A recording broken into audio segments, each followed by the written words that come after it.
we have finished the Roaring Fork Motor Nature Trail.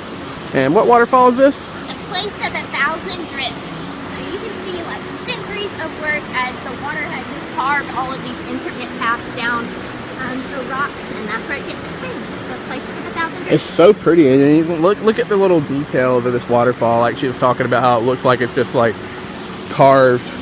I know all waterfalls are like that, but this one's just like every little area of this waterfall. There's so many places where water's falling from.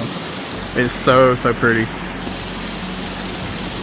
Got a little waterfall photographer up there, probably getting some great shots today. Usually when you come here like on the summer, during the summer or something, it really isn't that, it ain't going as good as it is right now. This is the most I've ever seen it.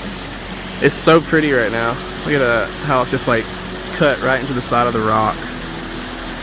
It is gorgeous. So the Motor Nature Trail is basically free. You need a parking pass for the Great Smoky Mountains. If you're gonna be parking for any amount of time, you need to have that. That's about it.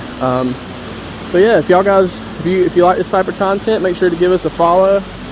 We show you all around the Southeast and more. We love the Great Smoky Mountains National Park, and we're here all the time filming and showing you the best places to hike and explore in the Southeast and more. So definitely check out our channel, and if you like what you see, make sure to give us a follow.